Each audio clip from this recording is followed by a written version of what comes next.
Welcome to another episode of Opportunities for Us, and we are continuing today our conversation on the interview prep.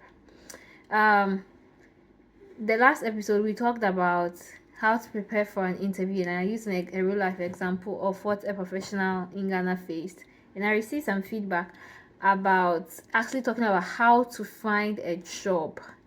So today I'm going to give 3 tips, just 3. This will just be part 1. 3 tips on how to find a job. Now, the first and foremost way to find a job is networking. Actually, by just telling the people in your network that you're looking for a job, and just also going to events within your industry. So let's say you work in the construction industry, you'll be going for some of these building conferences where they're discussing the latest technologies, research conferences, and all of that. If you're in Ghana, for example, there's a one that if you're in the academia or commercialization of academia research, there's one coming out that's called the Ghana Research Industry Commercialization event. I'll put the details here down below. That is coming up. So you really want to take advantage and make sure that you actually participate in events like this. Go there, just introduce yourself, talk to people, pitch yourself and your skills, what you have to offer. And having that face-to-face interaction gives a potential employer of what they can gain from you. So that's the first thing you need to do. So under networking, make sure you start talking to people within your immediate network, people you worked with formerly in the companies that they worked with, your former classmates, your former professors. Maybe they have an opportunity, sometimes that you can, if you build that good rapport with them, they will be willing to recommend you or take you on. And as I said, another opportunity is also within the conferencing, like going to conferences in your industry. One other good example of networking is even your former colleagues. Let's say you stop the job somewhere. I saw a post of where someone said that they just congratulated a former colleague for their new workplace, and the colleague said thank you, and there's even actually a job opening in this department. Would you like to? And she said, of course, why not? And because the colleague could personally vouch for her because they had worked in the same workspace and all of that. So sometimes just maintaining those contacts with former work colleagues from your former workplaces can also help. So, and that's the first tip, networking. Now, the second tip I would give in finding a job, especially in parts like Ghana, is wait for it, job fairs. Yes, I said it. So job fairs are kind of different from networking, or you could say it's the same thing, but the difference lies in the fact that I'll combine this with some of these incubator programs, the ones targeted at youth, usually organized by like the United Nations, UNFPA, organized by some of these startup, telcos. The reason why I say that one is a bit different is because it's targeted usually for graduate recruitment programs, SEO Africa, some of these ones that have come up, they are targeted especially at newly recruited graduates, and so those types have like a specific niche, and you can usually really get into it. So you say these graduate recruitment or talent programs or these startup competitions, all of that, they're a great opportunity, as well as job fairs by some of these government agencies and their partners. They are really a great opportunity to actually get a job.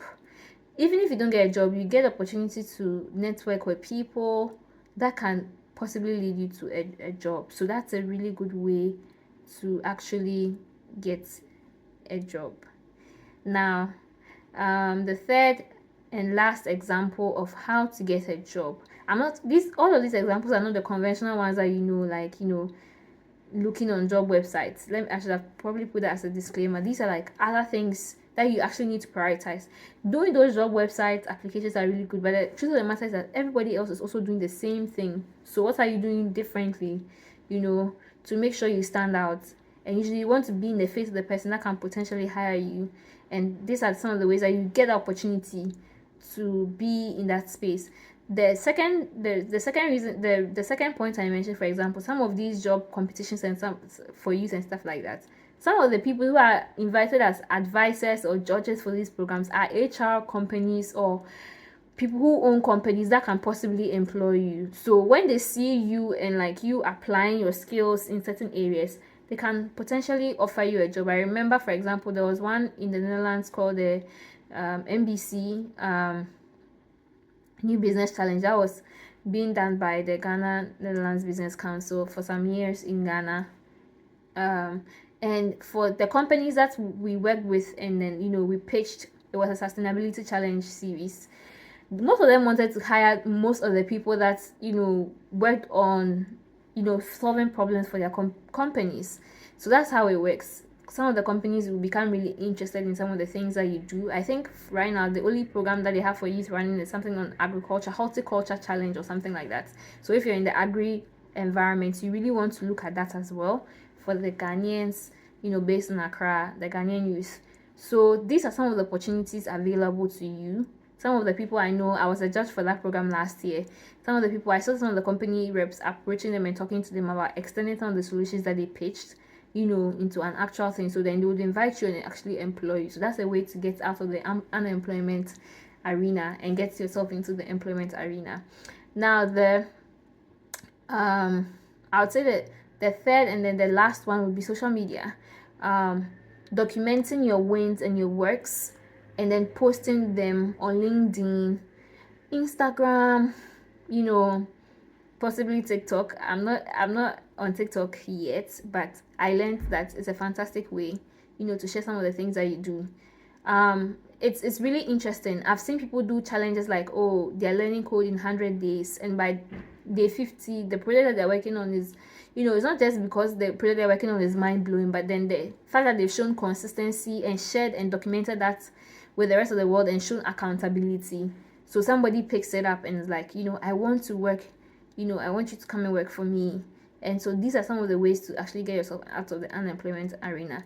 Documenting your skills acquisition and your skills application in several things that you're doing. Even if you've not gotten a job yet, what are you doing to help yourself right now? Maybe you started a job or you're starting a project. But just sharing that project and documenting that project on your LinkedIn, on your YouTube, creating a website and then documenting your portfolio or your Instagram, whatever it is, and sharing that with the rest of the world and being your own hype person and your own promoter, it goes a very, very long way. So I think these three things I have shared, first of all, using networking, second of all, going to some of these job fairs and going through some of these graduate recruitment programs, applying for them, and then putting yourself in front of these competitions where you put yourself in front of the potential people that can hire you. And then third of all, social media, which has like the possibility of having the largest audience, yeah. So you never know who's watching, and then that person could be someone who would be interested in hiring you. Yeah. So these are the three ways in which you can actually get a job. And the beauty of these three things is that you don't need to be sometimes in a physical location, especially the last point, the same physical location. You can work remotely depending on the job role. So really it's about how you focus on improving yourself and then adding value to yourself and to your skill sets that are so valuable that when you network with that person or when you present yourself to that person, you are undeniably like good, that they can't just not afford not to hire you or give you an offer.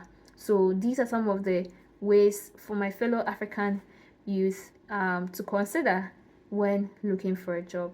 Thank you so much for coming here today and for staying with us to hear these three ways in which you can actually find a job. The next part 2 series I'm going to do is going to talk about if you want to use job sites or LinkedIn to find a job, the curated way to go about it. I'll do some screen shares so that can also actually go into more details, and then you can see how to best help yourself. Thank you for staying. All the best.